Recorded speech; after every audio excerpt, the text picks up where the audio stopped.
Anak, pag nawala na ako, gusto ko lumaki kang mabuting tao, ha? Nay, ano ba yan? Tumigil ka na dyan sa kakaganyan mo. Pag nawala na ako, huwag mo akong kakalimutan, ha? Pakilala mo ako sa magiging anak mo. Sabi ko, tumigil ka na eh. Oh anak, tulog ka pa din? Di ba may pasok ka? Gumising ka na. Si nanay naman eh, umagang-umaga eh. Anak, umupo ka na dyan. Malapit na matapos ng favorite mong ulam. Ayoko niyan, Nay. Ay naku, maldita na naman siya. Oh anak, tapos na to favorite mo lasagna. Kumain ka na. Bakit ka pa nagluto niyan? Ayoko nga niyan, di ba? Wala akong gana. Anak, anong oras na oh? Matulog ka na, ha? Hindi, Nay. Magpupuyat ako. Ano ba, anak? Bakit ka ba ganyan sa akin, ha? Magpupuyat ako! Kasi miss na kita, Nay. Miss na kita, Nay. Happy Mother's Day, Nay. Ma'am, pwede pa po ba ako mag-take ng quiz? Sorry po kung absent ako kahapon. Nilagnat po kasi ako eh. Ay, hindi na pwede. Di ba sabi ko, pag absent na, bawal na mag-quiz. Ano yan, one day lagnat? Tigilan mo ako. Ang sabihin mo, tinatamad ka mag-aral. Ma'am, please, sige na. Humahabol po kasi ako ng with honors eh. Oh, okay ko. Kung gusto mo mag-with honors, hindi ka dapat nagkakasakit. Ay, hello ma'am. Good afternoon po. Ah, yes po ma'am. Kayo po yung nanay ni Scarlett, di ba? Ay, opo ma'am. Yung anak ko kasi nilagnat. Kawawa naman. Pwede pa po ba siya mag-take ng quiz? Humahabol kasi siya ng with honors eh. Sayang naman. Ay, ganun po ba ma'am? Kawawa naman po pala si Scarlett. Di bali ma'am, bibigyan ko na lang po siya ng quiz. Nak, sa susunod kasi magsabi ka sa akin ha. Hindi po kasi siya nagsasabi sa akin eh. Nagka-amnesia siguro to. Naku, salamat sa konsiderasyon ma'am ha. Sobrang bait niyo po. Ay, opo ma'am. Mabait po talaga ako. Di ba nak? Ah, opo nay. Mabait po siya.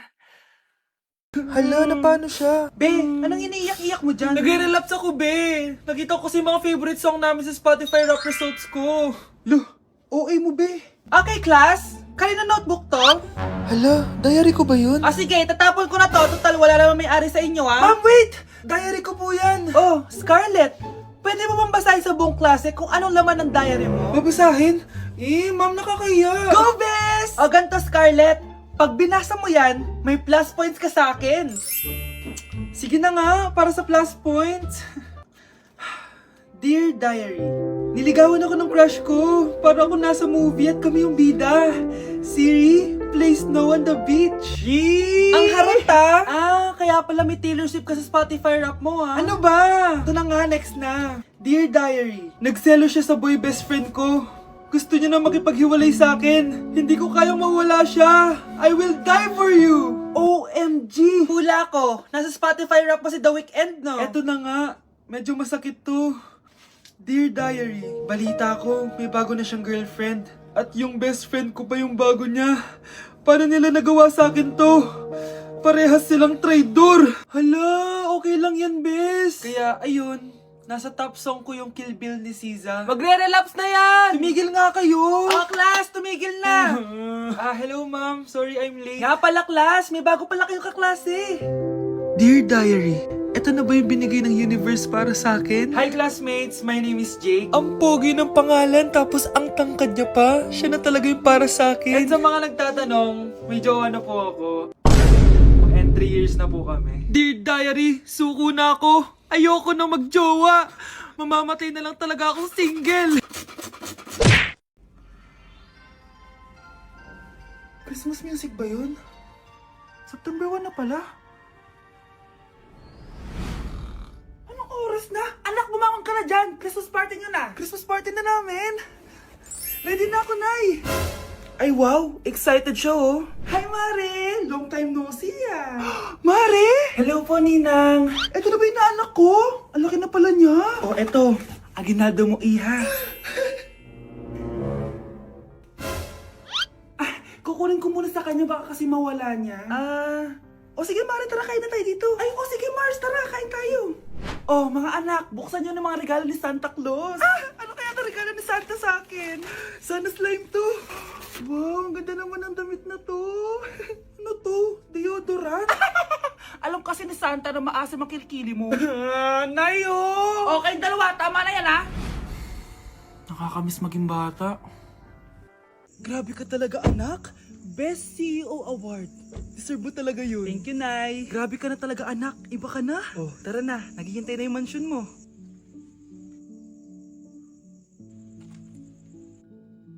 Hoy ikaw. Wala ka mararating sa buhay. Alam mo kung bakit? Kasi mahirap lang pamilya mo. Ang malas mo naman, pinanganak ka mahirap. Akala mo ba makakaahon kayo sa kahirapan sa pag-aaral mo? Sa panaginip mo. Kaya kung ako sa'yo, mag-drop ka na. Kasi wala ka naman mararating.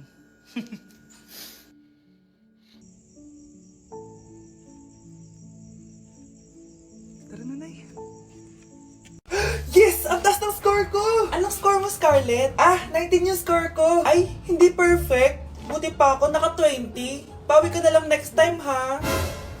Scarlett, nagawa mo ba yung assignment natin? May assignment tayo? Hala, di ko nagawa. Huwag mo nang sasabihin kay Mama. Sige, di ko sasabihin. Ma'am, may assignment po pala tayo. Ay, oo nga pala, may assignment tayo, class. Ang hindi gumawa ng assignment, bagsak sa akin, ha? Bida-bida talaga tong si Samantha. Okay, class, sinong iboboto niyong president? I nominate Scarlett, ma'am. Ako? Di ako papayag. Dapat ako yung maging president. Go, Scarlett! Kaya mo yan! I nominate myself because I believe na mas responsible ako. I believe na hindi ako nangungupit ng class funds. Iboto niyo ako dahil matataas ang mga scores ko. Iboto niyo ako dahil hindi ako nangungopya para lang tumaas ang score. Ako ba pinaparinggan mo? Mukhang may natamaan ata. Congrats, Scarlett! Deserve mo maging president! Gagawin ko yung best ko. Good morning, class. Hindi na papasok si Samantha. Ha? Ano nangyari? Ang balita ko, nag-drop na siya dahil sa sobrang pressure sa nanay niya. Palagi siya pinapagalitan kapag hindi perfect yung score niya. Nagalit din yung nanay niya nung hindi siya nanalo ng president. Kaya, na-depress talaga siya. Kawawa naman pala siya. O anak, gising ka pa? Nay, ilang araw ka ng puyat ah. Tignan mo nga yung tsura mo. Baka magkasakit ka na niyan. May exam kasi kami bukas, Nay. Kailangan ko i-maintain yung dean's list ko para pag graduate ako, cum laude ako. Para din ako mahirapan pag nag-apply ako ng trabaho, Nay. At makakabawi na ako sa inyo ni tatay. Anak, hindi mo kailangan bumawi sa amin ng tatay mo. Okay lang kami. Ang gusto ko, pag nagkatrabaho ka, ipunin mo. Para sa future mo. Okay lang kami, anak. Nakikita ko kasi, Nay, na nahihirapan na kayo ni tatay na pag-aralin ako. Trabaho namin yun, anak, bilang magulang. Kaya gagawin namin lahat para sa inyo. Pero, Nay, gagawin ko pa rin ang best ko. Bibigyan ko kayo ng magandang buhay ni tatay. Thank you, anak. O sige na, matulog na tayo, ha? Good night. Oh, bakit may pera na naman dito? Pinamigay ko na ibang pera kahapon, Kakainis naman. Ma'am, may delivery po kayo. Oh, ano to? Pera na naman? Diyos ko, ayoko neto. Sa'yo na lang, kuya. Ayoko din po niyan, ma'am. Sa iba niyo na lang po ibigay. Sige na po. Ano ba yan? Ang dami ko ng pera eh. Nay, bakit 300,000 na naman yung binigay mong baon sa akin? Hindi ko pa nga nagagastos yung baon ko last week eh. Tapos binilan mo pa ako ng bagong iPhone at iPad. Bawasan mo yung baon ko Nakakainis ka. Huwag ka na magreklamo. Ang dami na nga natin pera eh. O eto pa. Hindi ko na alam kung saan ko gagastusin to eh. Ay naku, padala kasi ng padala ng pera eh. Tapon ko na lang to. Congrats, ma'am! Kayo po ang grand winner ng 5 million pesos! Ano ba yan? Pera na naman. Pwede bang hindi ko tanggapin yan? Dami ko ng pera eh. Ay, bawal na po namin kunin to, ma'am. Sa'yo na po to. Congrats po ulit. Ba't pa ako nagising? Sana ganun na lang yung problema ko. Okay, class. Welcome back! Oh, ba't parang di kayo masaya? Paano kami magiging masaya, ma'am? 10 activities yung gagawin namin. Alam nyo, puro kayo reklamo. Konti pa nga lang yun eh. By the way, may bago tayong gagawin. Sabihin niyo sa akin kung ano yung New Year's resolution nyo. Mag-umpisa tayo kay Kyle. Ako po, ma'am? Sige, ako. Ako ba si Kyle? Ang New Year's resolution ko ay mas gagalingan ko pa sa school. Very good. Okay, next, Scarlett. Ang New Year's resolution ko ay wag ka jowa. Last year ko pa wini-wish kaso hanggang ngayon wala pa rin akong jowa. Lu, paano ka magkakajowa? Lahat na lumalapit na lalaki sa'yo, nire-reject mo. Kala mo, ang ganda-ganda niya. Kung ikaw magiging jowa ko, wag na lang. Mamatay na lang ako. Tama na yan. Samantha, ikaw na. Ang New Year's resolution ko ay wala. Dahil sobrang perfect ko, no? Feeling naman neto. Ako kaya yung pinakamabait at pinakamaganda dito, no? Ang pinakamasamang ugali. Anong sabi mo? Totoo naman eh. Dapat ang New Year's resolution mo, ang maligo ka. Puro ka make-up, ang asim-asim mo naman. Ganon? Ang New Year's resolution mo dapat ay ang mag-toothbrush ka. Dahil ang baho na hininga mo, lahat ng crush mo, nata-turn off sa'yo. Kumpara naman sa'yo, be. Itsurang pa lang, nata-turn off na sila. Walang iya ka? Manda ka sa akin pagkatapos nito. Ang New Year's resolution ko ay ang ibagsak kayong dalawa. Nay! Impostor? Bakit nandito ka, ha? Walang iya ka? Bakit mo ako ginagaya, ha? Baka nakakalimutan mo. nanay mo ang sumira ng mukha ko. Ha? Wow! Hoy, Sofia! Tandaan mo! Katulong ka dito, di ba? Huwag kang paupa-upo lang dyan. Ma'am, kakatapos ko lang po maglinis. Nagpapahinga lang po ako. Talaga sumasagot ka pa sa amo mo, ha? Nay, ang dumi pa dito, oh. Hindi na ginagawa ng maayos yung trabaho niya. Walang iya ka? Madumi pa pala dito? At nakuha mo pang magpahinga dyan. Paano nangyari yun? Ma'am, nilinis ko na po yan. Maniwala po kayo. Oh, eto. Yung mukha ko! Ang sakit! Ayan, pati mukha mo, dudumi na. Umalis ka na dito! Tatanggalin na natin ha. Buti na lang talaga mabilis kang gumaling. O ayan, kuhang-kuha yung mukha ng pinapagaya mo. Dok, kamukha ko nga siya. Pinag-ipunan ko talaga to. Nagtataka lang ako, yung ibang tao, mga artista yung pinapagaya ang mukha. Eh yung sa'yo parang normal na tao lang yung pinagaya mo. Dok, may kailangan lang akong gawin. Kung ano man yan, mag-ingat ka ha. Ano? Ikaw si Sofia? Napakawalang ya mo din no? Niloko mo pa kami! Mas walang ya kayo, mga hayop! Nay, Baka gusto niya ulit mabuhusan ng asido sa mukha. asido, gusto mo ng round 2? O eto, round 2!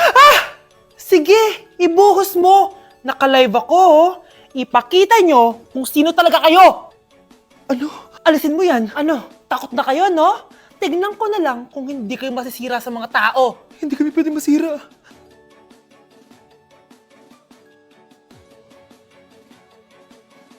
New Year na! Magbabago na talaga ako! Hindi na ako magagalit! Mga anak, kain na tayo! Teka lang, asan yung kanin? Nay! Huwag kang magagalit sa akin! Di pa lang nakapagsaing! Ano?